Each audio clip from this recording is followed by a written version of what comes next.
지금부터 1월 27일 가온교회 수요일 온라인 예배를 하나님께 드립니다. 다 함께 사도신경으로 신앙 고백드립니다. 나는 전능하신 아버지 하나님 천지의 창조주를 믿습니다. 나는 그의 유일하신 아들 우리 주 예수 그리스도를 믿습니다. 그는 성령으로 잉태되어 동정녀 마리아에게서 나시고 본디오 빌라도에게 고난을 받아 십자가에 못 박혀 죽으시고 장사된 지 사흘 만에 죽은 자 가운데서 다시 살아나셨으며 하늘에 오르시어 전능하신 아버지 하나님 우편에 앉아 계시다가 거기로부터 살아있는 자와 죽은 자를 심판하러 오십니다.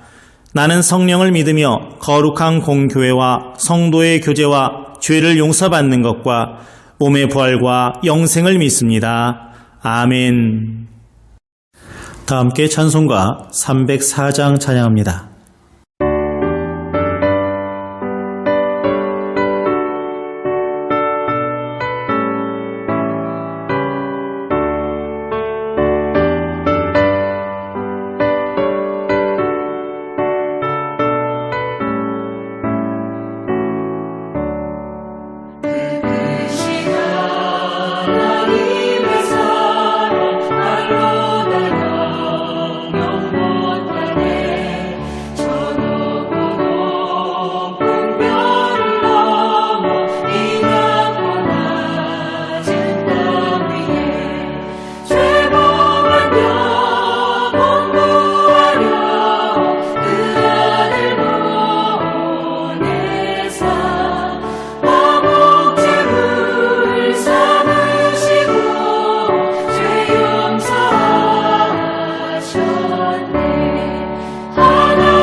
오늘 말씀은 신약성경 마태복음 4장 12절에서 25절입니다.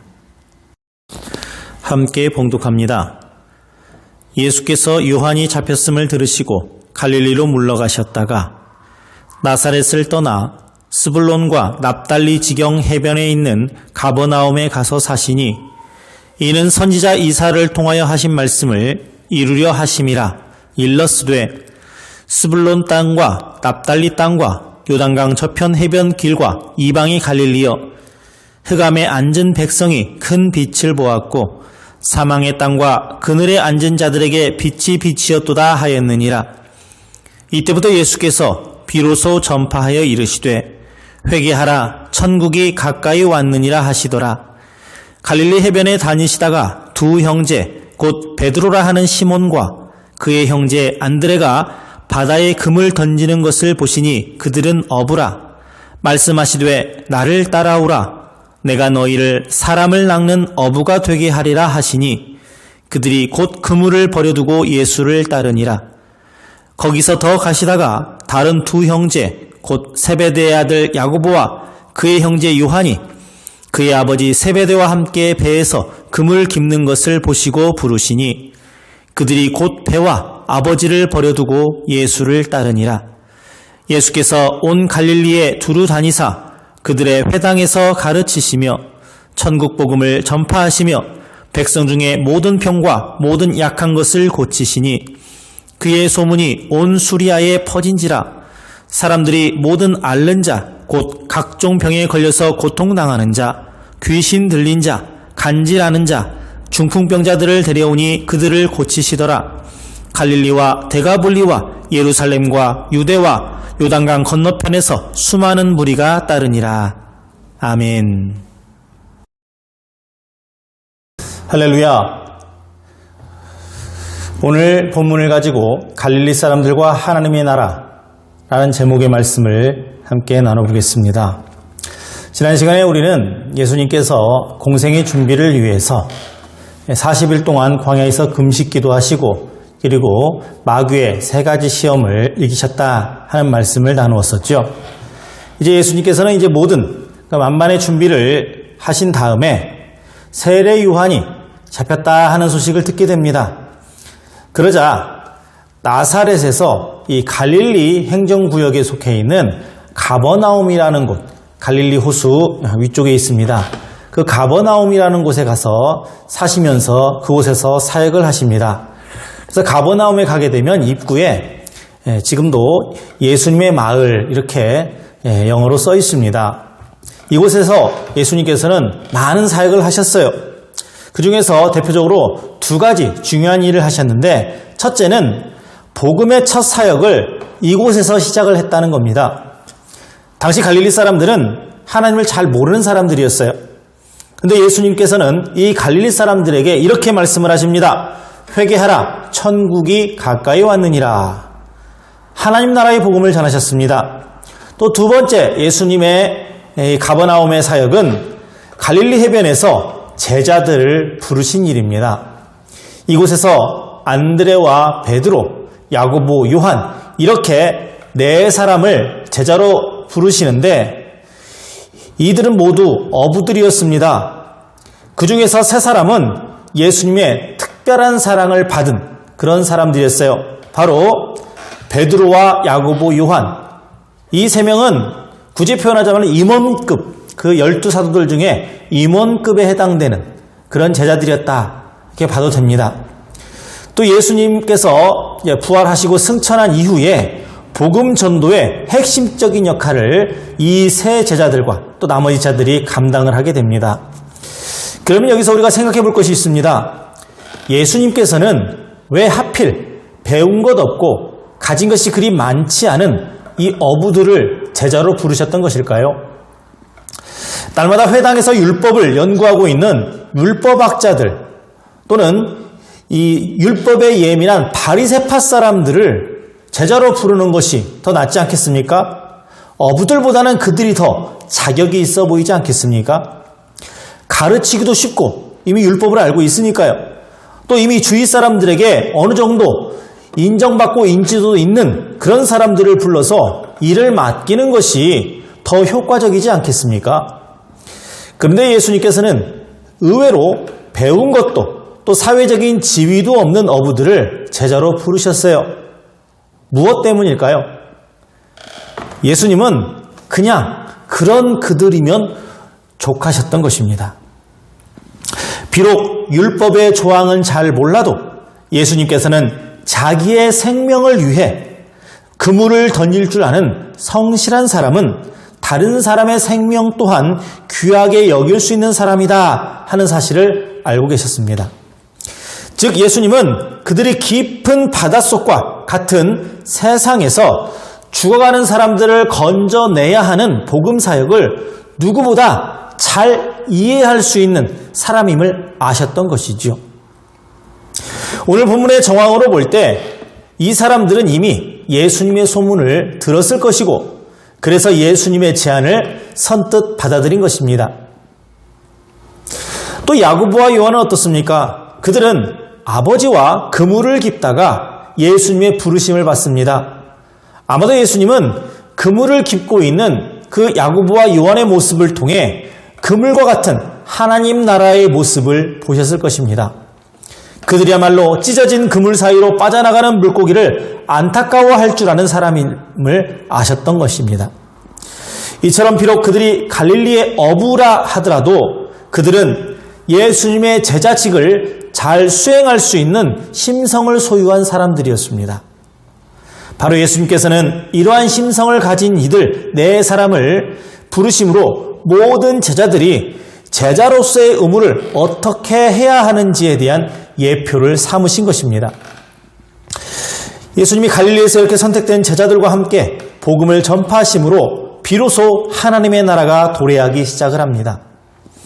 예수님의 전파와 함께 시작된 하나님의 나라는 아주 구체적인 것이었습니다. 온갖 병든 자를 고쳐주셨어요. 피상적인 나라가 아니라 현실 속에 구체화된 그런 나라였습니다.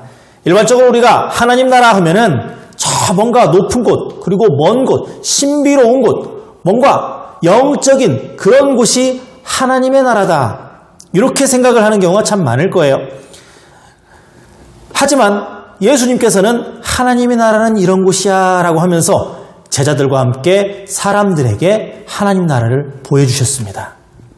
이전까지만 해도 하나님을 제대로 알지 못했던 그 이방의 갈릴리 사람들이 예수님께 나옴으로써 이런 나라를 경험하게 된 것입니다. 아, 예수를 만나니까 병이 사라지네. 예수를 만나니 고민이 사라지네. 예수님을 만나니 배고프지가 않네. 예수님을 만나니 나 같은 존재들도 인정받는구나. 아, 이게 하나님의 나라구나. 예수님은 그렇게 사람들에게 하나님의 나라를 알리셨습니다. 지금 제가 방금 말씀드린 차별이 없는 곳, 그리고 누구나 행복한 곳, 아픔과 배고픔이 없는 곳, 사람 대접받는 곳, 이게 천국의 낙원이어야 되지 않겠습니까? 우리는 모두 이런 나라를, 이런 세상을 꿈꾸지 않습니까? 이렇게 예배의 자리에 나와서 하나님의 말씀을 듣고 그 말씀을 하루의 양식으로 삼고 살고자 하는 여러분들이 바로 영적인 갈릴리 사람들인 겁니다. 그리고 더 나아가 예수님의 제자가 되기를 자처하여 그의 부르심에 우리가 편안한 우리 집 그리고 각자의 편안한 그 자리를 박차고 지금 예배 자리에 나온 여러분이 제자인 거예요. 이런 여러분들이 오늘 무엇을 해야 됩니까? 갈릴리 어부처럼 절망의 바다 깊은 곳에 사는 희망을 잃고 살아가는 사람들에게 예수님의 위로를 나눠줘야 됩니다. 경제가 어렵다고 합니다. 코로나로 불안에 떨고 있고 취업 때문에 어려워하는 사람들에게 무슨 위로를 할 수 있는지 오늘 하루라도 고민하며 살아가야 됩니다. 내가 저들을 위해서 무엇을 해야 될까? 저들의 아픔을 나는 조금이라도 공감을 하고 있을까? 나는 내가 비록 형편이 안 되더라도 내가 할 수 있는 건 하나님께 기도하는 것이니 저들을 위해서, 저들의 영혼을 위해서, 저들의 구원을 위해서 내가 오늘 하루라도 기도해야 되겠다. 내 주위에 아픈 사람이 있나? 그 사람을 위해서도 내가 기도해야 되겠다. 필요하면 만나보고 전화라도 문자 한 통이라도 이렇게 위로를 건네줄 수 있는 그런 하루를 살아야 되겠다. 바로 제자된 우리들의 삶이 그래야 되는 것입니다. 누군가를 위로하기 위해 깊이 고민하는 것, 이것이 제자들인 우리들의 몫이 되는 겁니다. 오늘 이 어려운 시대는 하나님을 모르던 그 옛날 갈릴리 사람들이 처한 시대와도 같습니다. 이러한 백성에게 오늘 다시 한번 예수님의 빛이 비춰지기를 바랍니다. 예수님께서 가르쳐주신 복음, 가난한 자가 배부르게 되고 교만한 자가 겸손해지는 그 복음에 오늘도 여러분이 함께 동행할 수 있기를 주님의 이름으로 축원합니다. 기도합니다. 하나님 아버지, 저희 또한 이 땅에 21세기 제자들로 불러주셨사오니 저희들이 비록 사도의 직분은 아니더라도 예수님의 제자됨을 스스로 고백하면서 예수님의 제자답게 하나님 나라의 복음을 전파하고 우리 또한 하나님 나라를 사모하며 우리가 거하는 그 어떤 곳도 하나님의 나라가 될 수 있도록 저희들 희망과 소망을 품고 살아가는 우리의 삶이 되기를 원합니다. 주님, 저희들이 거처하는 곳에 함께하여 주시옵소서. 예수님의 이름으로 기도합니다. 아멘. 주님께서 가르쳐 주신 기도로 예배를 마칩니다. 하늘에 계신 우리 아버지, 아버지의 이름을 거룩하게 하시며 아버지의 나라가 오게 하시며 아버지의 뜻이 하늘에서와 같이 땅에서도 이루어지게 하소서. 오늘 우리에게 일용할 양식을 주시고 우리가 우리에게 잘못한 사람을 용서하여 준 것 같이 우리 죄를 용서하여 주시고 우리를 시험에 빠지지 않게 하시고 악에서 구하소서. 나라와 권능과 영광이 영원히 아버지의 것입니다. 아멘.